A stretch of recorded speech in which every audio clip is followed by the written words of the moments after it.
Hukum merayakan Tahun Baru Masehi bagi umat Islam. Assalamualaikum warahmatullahi wabarakatuh. Kali ini Edi Karyanto akan berbagi informasi tentang hukum merayakan Tahun Baru Masehi bagi umat Islam. Mari simak selengkapnya.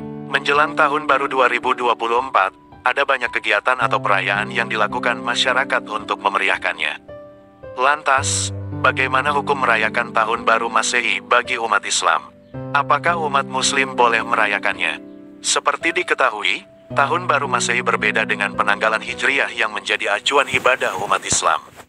Untuk menjawab pertanyaan di atas, simak penjelasannya di bawah ini.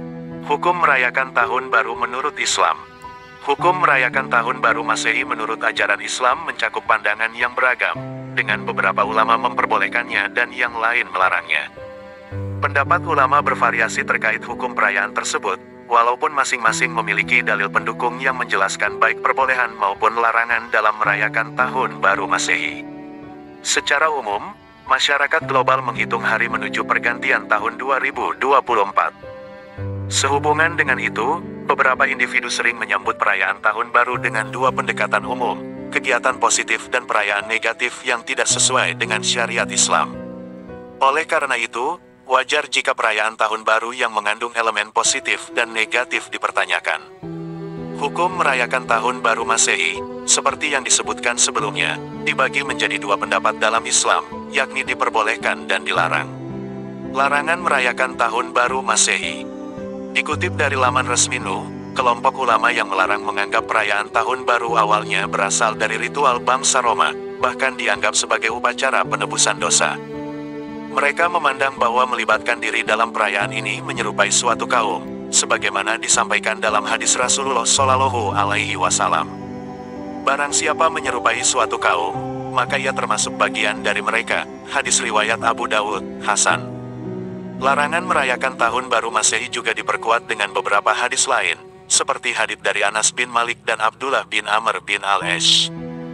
Di sisi lain, ada kelompok ulama yang memperbolehkan perayaan Tahun Baru, dengan pandangan bahwa perayaan ini lebih bersifat adat istiadat dan tidak terkait dengan aspek agama. Namun, mereka tetap menegaskan bahwa perayaan ini hanya diperbolehkan jika tidak diiringi oleh kemaksiatan, seperti kerusuhan, balap liar, tawuran, dan sejenisnya. Beberapa ulama, seperti Guru Besar Al-Azhar, Syekh Atiyah Sakar, dan ulama pakar hadis terkemuka, Syekh Said Muhammad bin Alawi Al-Maliki, memperbolehkan perayaan Tahun Baru dengan syarat bahwa kegiatan tersebut tidak melibatkan kemaksiatan, merusak kehormatan, atau bertentangan dengan ajaran agama. Mereka menegaskan bahwa peringatan-peringatan seperti ini merupakan bagian dari tradisi dan tidak memiliki korelasi langsung dengan agama. Masih mengutip NU Online, Guru Besar Al-Azhar, Aziz Syarif dan Mufti Agung Mesir, Syekh Atiyah Sakar dalam suatu kompilasi fatwa ulama Al-Azhar menyatakan sebagai berikut. Kaisar Rusia, Alexander III pernah mengutus seorang tukang emas, Karl Fabraj, guna membuat topi baja untuk istrinya pada tahun 1884 Masehi. Sebagai informasi, proses pembuatannya berlangsung selama 6 bulan. Topi itu ditempeli batu akik dan permata. Warna putihnya dari perak dan warna kuningnya dari emas. Di setiap tahunnya ia menghadiahkan topi serupa kepada istrinya hingga kemudian istrinya ditumbangkan oleh pemberontakan kelompok komunisme pada tahun 1917 Masehi. Awalnya, acara ini merupakan suatu perayaan, Samhanesim, festival nasional Mesir yang menandai dimulainya musim semi, yang merupakan tradisi lokal Mesir lantas berubah menjadi tradisi keagamaan. Lalu bagaimanakah hukum memperingati dan merayakannya bagi seorang Muslim? Tak diragukan lagi bahwa bersenang-senang dengan keindahan hidup yakni makan, minum dan membersihkan diri merupakan sesuatu yang diperbolehkan selama masih selaras dengan syariat, tidak mengandung unsur kemaksiatan, tidak merusak kehormatan, dan bukan berangkat dari akidah yang rusak.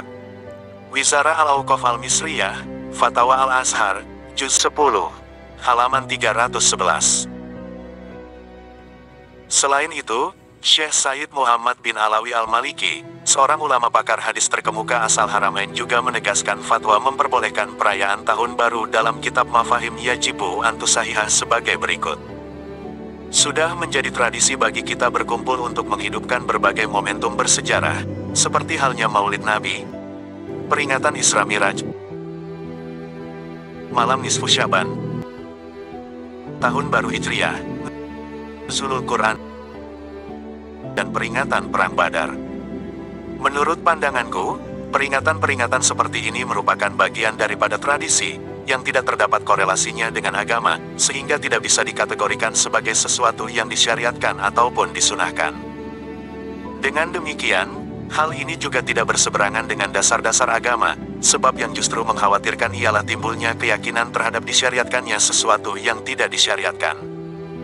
Sayyid Muhammad bin Alawi Al-Maliki, Mafahim Yajibu Antusahihah, Surabaya, As-Safwa Al-Malikiyah, halaman 337-338. Berdasarkan penjelasan di atas, terdapat perbedaan pendapat ulama mengenai hukum merayakan Tahun Baru Masehi dalam Islam dan penentuan perbolehan atau larangan didasarkan pada interpretasi masing-masing ulama terhadap dalil-dalil agama. Yang dilansir Detiokya.com oleh Muhammad Rizky Akbar. Semoga bermanfaat. Akhirnya, Assalamualaikum warahmatullahi wabarakatuh. Jangan lupa like, komen, dan subscribe.